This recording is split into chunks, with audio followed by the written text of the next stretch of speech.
Darbas su skaičių eilutėmis.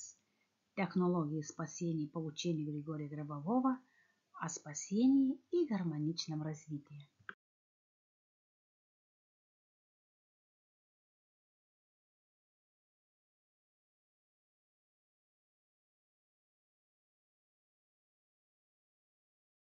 Skaičiai nėra vien tik matematiniai ženklai. Jie yra kūrėjo energija. Gydymui gali būti naudojamas vienas skaičius arba skaičių rinkinys. Galite pasirinkti eilutę iš Grigorijos Grabovaus knygos pagal ligą atitinkančią skaičių eilutę, mintimis sudėti į sferą ir mintyse suspausti iki degtuko galvutės dydžio tam, kad įvesti šią gydomąją vibraciją į kūną ir palikti tam tikram laikui. Galite pavaizduoti skaičius ir skaičių serijas skirtingomis šviesomis ir spalvomis. Visos koncentracijos turi būti atliekamos ramybės būsenoje, tai yra įėjus į dvasios būseną. Mano teikiamos skaitmeninės serijos yra būtent tai, kas užtikrina grįžimą prie normalaus gyvenimo pagal kūrėjo normą Grigorijui Grabovui. Koncentruodamas dėmesį į konkrečią skaičių seką, jūs priderinate kūną prie būsenos, kuri atitinka kūrėjo normą. Ir visa norma įrašoma kaip vaistas nuo ligos. Kadangi metodo paprastumas yra didelis privalumas, šiuo požiūriu pasinaudoju kaip pagrindą rašydamas knygą, kaip išgydyti bet kokią ligą. Ji vadinasi žmogaus kūno atkūrimas, koncentruojantis į skaičius. Prisijungę prie bet kokių konkrečių skaičių serijų, jūs išsigydote nuo atitinkamų ligų. Kiekviena liga yra nukrypimas nuo normos.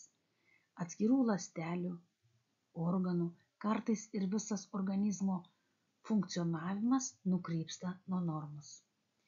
Išgydyti ligą tai yra grįžimas prie normos. Už kiekvieno skaičiaus slypi norma atitinkanti ligos vibracinę struktūrą. Ta pati galima pasakyti ir apie skaičių seką, o susikoncentravus į atitinkamą skaičių seką reiškia koreguoti ligą, lygiai taip pat kaip muzikos instrumentai, derinami kamertono garsu Grigorijus Grabovojus. Skaičiai turi būti pateikti ir įvedami į sergantį organą sidabro baltos spalvos. Įvedus skaičių sekas į žmogaus sistemą po vieną arba visus iš karto, gali iškilti atitinkami pojūčiai, dilgčiojimas, vibracijos, šilumas ir kitka. Kiekvienas skaičius pateikiamas ir tariamas atskirai.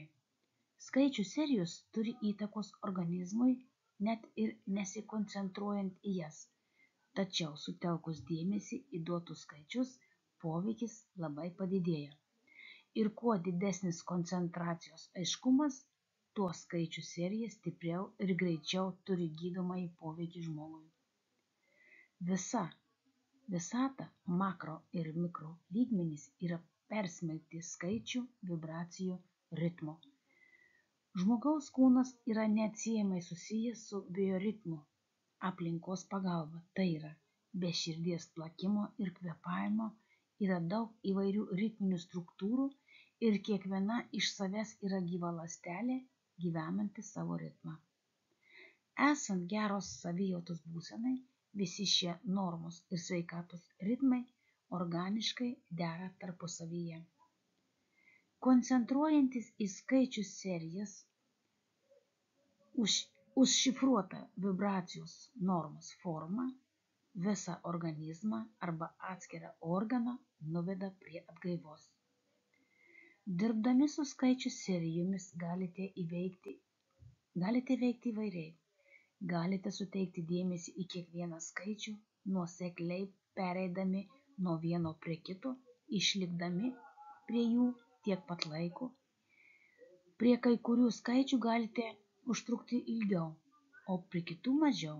Galite pradėti nuo kraštutinių skaičių ir palaipsniui pereiti prie centro, tuo pačiu keisdami koncentracijų skaičių trukmę keičiant skaičiaus veikimo intensyvumą, o tai reiškia, kad skaitmeninė seka veikia kiek kitaip. Praktikuodami pasikliaukite savo intuicija, nors atkuriamasis poveikis pasiekiamas būtent kokiai koncentracijos trukmei. Būtent tokiai koncentracijos trukmei. Skaičių serijas geriau kurti suvokimo srityje prieš juos. Mūsų atkurtą skaičių taip pat suvokia mūsų sąmonė, kuri yra padalinta į 10 sektorių pagal skaičių. Ir kiekviena sąmonės dalis turi savo numerį. Kai akimis suvokiame skaičių, jis pradeda aktyvuoti atitinkamą sąmonės dalį. Kiekvieno skaičiaus vibracija yra svarbi, o šių skaičių derinys yra svarbus, nes bendra vibracija bus visiškai skirtinga, o ne tokia pati kaip nuo vieno skaičiaus. Todėl pirmiausia, kiekvieną skaičių suvokime atskirai, o po to išplėtus matymą visą seriją. Tuo pačiu sukurkite jiems reikalingą įvykį. Pozityvus mąstymas yra valdymas. Būtina mąstymą nuolat kontroliuoti. Susikaupus labai svarbu suvokti save, jausti savo kūną, matyti jį absoliučiai sveiką. Kiekvienas skaičius turi tam tikrą vibracinį krūvį. Sujungus juos tarpusavyje, gaunamas tam tikras vibracinis laukas. Galite skaitmenizuoti bet kokią problemą. Kiekvieną situaciją galima užrašyti skaičiais. Gebėjimas suskaitmeninti problemą atsiranda darbo procese. Jei skaičiai pradeda ateiti savaime, atskiri skaičiai ar ištisos sekos, tai ženklas, kad išmokote skaitmenizuoti savo kasdieninės problemas. Kasdien dirbkite su susikaupimo metodais, kad ugdytumėte ir plėstumėte savo sąmonę.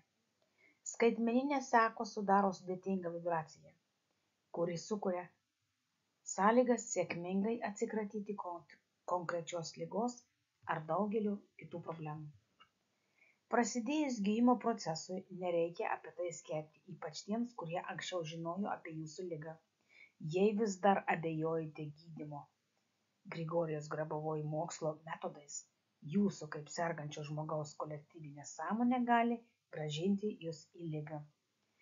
Veiksmingiausias darbo su skaičių serijomis būdas yra skaičių eilutės prisotinti valdymo tikslais ir šviesa, o po to skaičių eilutės suspausti.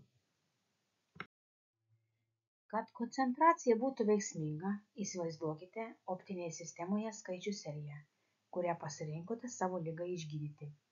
Pradėkite ją prisotinti šviesa. Iš pradžių šis skaičių serija suvokiama kaip permatomi laisvi skaičiai. Pradėkite juos prisotinti šviesos srautu. Iš viršaus iškvieskite kūrėjo šviesos spindulį, tai ryškiai baltas sidabro atspalvio švytėjimas. Pažiūrėkite, kaip šviesos fotonai užpildo skaičius, o skaičiai užpildyti šviesos fotonais tampa tankesni ir tankesni. Todėl jie pradeda šviesti. Nuo skaičiaus pradeda plisti vibracijos. O šis švytėjimas ir šios vibracijos turi būti nukreiptos į save arba į sergantį organą.